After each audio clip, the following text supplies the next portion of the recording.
दोस्तों, हमने अपने पिछले किस्से में ये तो देखा कि बैटल ऑफ पानीपत के डिसाइसिव बैटल ने मुगल साम्राज्य की नींव भारत में रखी, मगर भारत पे कब्जा करना बाबर के लिए इतना आसान नहीं था।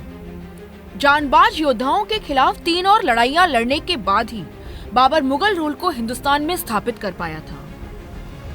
Most welcome to super coaching IAS by text book. I am Sonpriya. दोस्तों, हम जिन बैटल्स की बात कर रहे हैं वो थे बैटल्स ऑफ खानवा, चंदेरी और घाघरा। तो चलिए बिना किसी देर के आज के किस्से को शुरू करते हैं और इन लड़ाइयों के बारे में जानते हैं। दोस्तों, शुरुआत करते हैं बैटल ऑफ खानवा से। ये battle Rana Sanga of Mewar और बाबर के बीच 17 मार्च 1527 को लड़ी गई थी।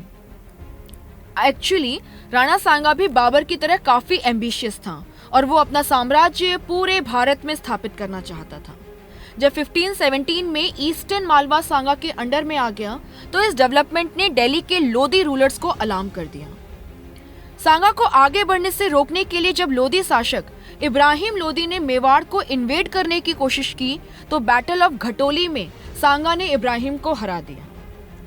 वहीं दूसरी तरफ मेदिनी राय ऑफ चंदेरी राणा सांगा के अंडर रहकर चंदेरी के साथ साथ मालवा को भी रूल कर रहा था।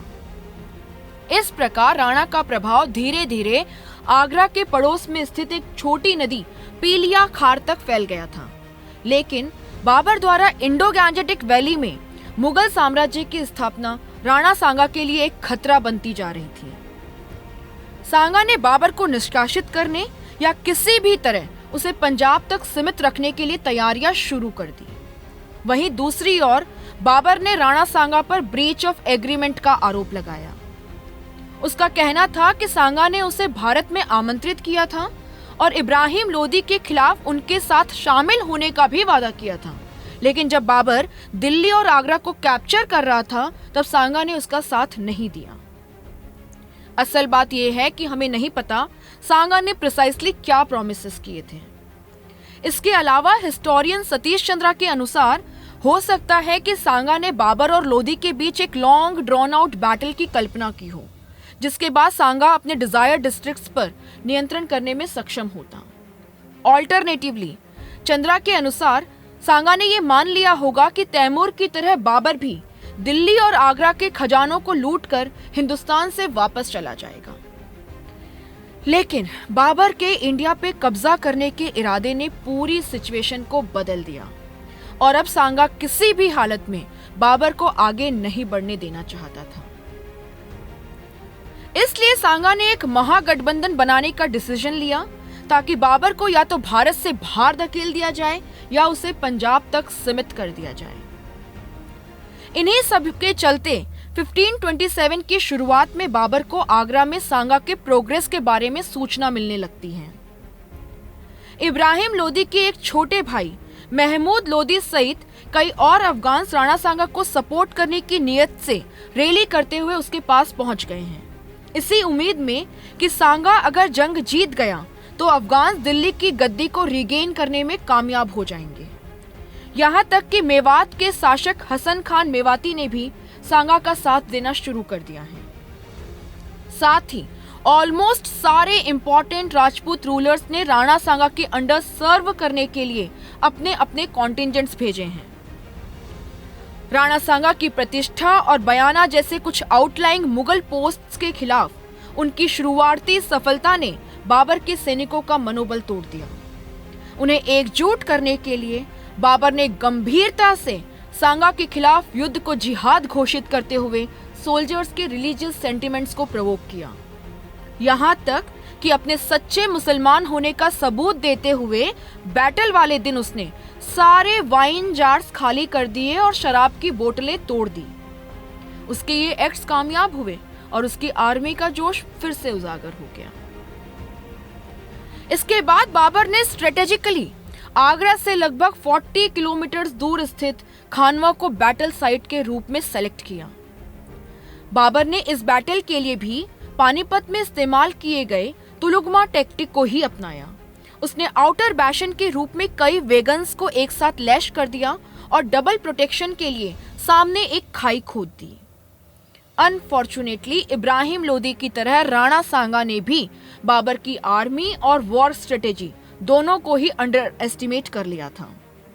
1527 की बैटल ऑफ खानवा भयानक रूप से लड़ी गई। बाबर के अनुसार सांगा की सेना 10,000 अफगान कैवेलरी मैन सहित 2 लाख से अधिक थी और हसन खान मेवाती के द्वारा भी मैदान में इक्वल फोर्स उतारी गई थी। ये पॉसिबल है कि ये फिगर्स बढ़ा चढ़ाकर बताए गए हों, लेकिन ये तो पक्का है कि बाबर की सेना संख्या में काफी कम थी। दाएं तरफ से फिरोशियस अटैक करते हुए सांगा ने बाबर के फ्लैंक को ऑलमोस्ट ब्रीच कर दिया। वहीं मुगल आर्टिलरी ने भारी तबाही मचाई और धीरे धीरे सांगा की सेना को पीछे धकेल दिया। इस मोड़ पर बाबर ने केंद्र में अपने सैनिकों को सांगा की फौज पर हमला करने का आदेश दिया और इस प्रकार सांगा की सेना को चारों तरफ से घेर लिया गया और एक महान लड़ाई लड़ते लड़ते सांगा की सेना हार गई। लड़ाई में हारने के बाद राणा सांगा एस्केप इस डिटर्मिनेशन के साथ करते हैं कि वो बाबर के साथ फिर संघर्ष करेंगे, लेकिन सैडली उन्हें अपने ही नोबल्स के द्वारा पॉइजन देके मार दिया जाता है, जो इस प्लान को खतरनाक और सुसाइडल मानते थे। दोस्तों, इस प्रकार राजस्थान के सबसे बहादुर योद्धा की मृत्यु हो गई।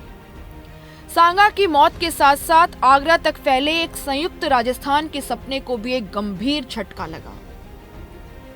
खानवा की लड़ाई ने दिल्ली आगरा क्षेत्र में बाबर की स्थिति को सुरक्षित कर दिया। साथ ही बाबर ने ग्वालियर, धौलपुर आदि चेन ऑफ फोर्ट्स को कॉन्कर करके अपनी पोजीशन को हिंदुस्तान में फर्दर स्ट्रेंथन कर लिया।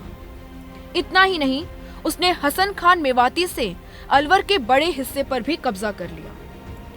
राणा सांगा की मृत्यु के बाद बाबर ने अपना अगला शिकार सांगा के एलाय यानी मेदिनी राय को बनाया। उसने मालवा में स्थित मेदिनी राय ऑफ चंदेरी के खिलाफ एक अभियान का नेतृत्व करते हुए बैटल ऑफ चंदेरी की लड़ाई लड़ी। राजपूत डिफेंडर्स भी आखिरी दम तक अपने क्षेत्र को बचाने के लिए मैदान में डटे रहे। ये लड़ाई तब तक चली जब तक सारे डिफेंडर्स नहीं मारे गए। अंत में चंदेरी को बाबर द्वारा कैप्चर कर लिया गया और राजपूतों की औरतों ने जौहर किया। पूर्वी उत्तर प्रदेश में अफगान्स के बढ़ती गतिविधियों के बारे में सुनकर बाबर को मालवा के क्षेत्र में अपने फर्दर कैंपेन्स को कट शॉर्ट करना पड़ा। ईस्टर्न यूपी के अफगान्स हालांकि बाबर से पहले भी हार चुके थे, लेकिन उन्होंने मुगल रूल को अभी तक कंप्लीटली एक्सेप्ट नहीं किया था। ईस्टर्न यूपी अभी भी अफगान चीफ्स के डोमिनेशन में ही आता था, जिन्होंने बाबर के प्रति अपनी ऑलेजियंस तो व्यक्त की थी, लेकिन इसे किसी भी समय तोड़ने के लिए तैयार थे। अफगान सरदार्स का समर्थन बंगाल के शासक नुसरत शाह के द्वारा किया जा रहा था, जिसने इब्राहिम लोदी की बेटी से शादी की थी। इससे पहले ईस्टर्न यूपी में अफगान्स ने मुगल अधिकारियों को हटा दिया था और कन्नौज तक पहुंच गए थे, लेकिन उनकी सबसे बड़ी कमजोरी थी एक पॉपुलर लीडर की कमी। कुछ समय बाद इब्राहिम लोदी का एक भाई महमूद लोदी, जो खानवा में बाबर के खिलाफ लड़ रहा था, बिहार पहुंच गया। अफगान्स ने उसे अपने शासक के रूप में सम्मानित किया और उसके अधीन अपनी स्ट्रेंथ को और इंक्रीज किया। इन सब डेवलपमेंट्स के कारण ये एक ऐसा खतरा बन गया जिसे बाबर अब और नजरअंदाज नहीं कर सकता था। इसलिए 1529 की शुरुआत में वो आगरा छोड़कर ईस्ट की तरफ बढ़ गया। बनारस के पास गंगा को पार करते हुए उसने घाघरा नदी के पार अफगान्स और बंगाल के नुसरत शाह की संयुक्त सेना का सामना किया और इसलिए इस युद्ध को बैटल ऑफ घाघरा भी कहा जाता है। दोस्तों, हालांकि बाबर ने नदी पार की और बंगाल और अफगान सेनाओं को पीछे हटने के लिए मजबूर कर दिया, लेकिन वो डिसाइसिव विक्ट्री हासिल नहीं कर सका। बीमार और सेंट्रल एशिया की सिचुएशन को लेकर चिंतित बाबर ने अफगान्स के साथ एक समझौता करने का फैसला किया। उसने बिहार पर सुप्रीमेसी का एक वेग क्लेम करते हुए अधिकांश हिस्सा अफगान चीफ्स के हाथों में छोड़ दिया। इसके बाद वो आगरा लौट आया। कहा जाता है कि बाबर के सबसे चहीते बेटे हुमायूं की तबीयत जब बेहद खराब होने लगी तो उसने दुआ मांगते हुए हुमायूं की सारी बीमारियां अपने हिस्से मांग ली और आश्चर्य की बात यह है कि हुमायूं तो ठीक हो गया, लेकिन वहीं बीमारियां बाबर को सताने लगी।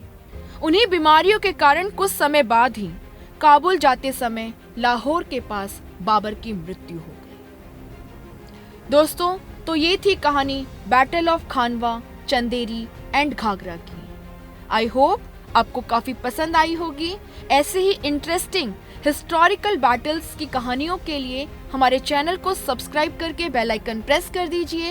एंड यस, हमें सपोर्ट करने के लिए लाइक बटन को प्रेस करके इस वीडियो को ज़्यादा से ज़्यादा अपने फ्रेंड्स एंड फैमिली मेंबर्स के साथ शेयर कीजिए। दोस्तों, अगर आप यूपीएससी सिविल सर्विसेज की तैयारी कर रहे हैं तो टेक्स्ट बुक आपके लिए लेके आया है सुपर कोचिंग IAS, जहां पे हम आपको प्रीलिम्स और मेंस की कंप्लीट तैयारी करवा रहे हैं, including your optional subject and test series. आपको video courses, mock test, student notes and live classes सब कुछ मिल रहा है एक बहुत ही नॉमिनल कॉस्ट पे। आपकी फीस 39,999 है, बट अगर आप कूपन कोड यूज करते हो Sonpriya, which is my name SONPRIYA, तो आपको डिस्काउंट मिलेगा और ये कोर्स हो जाएगा 29,999 का।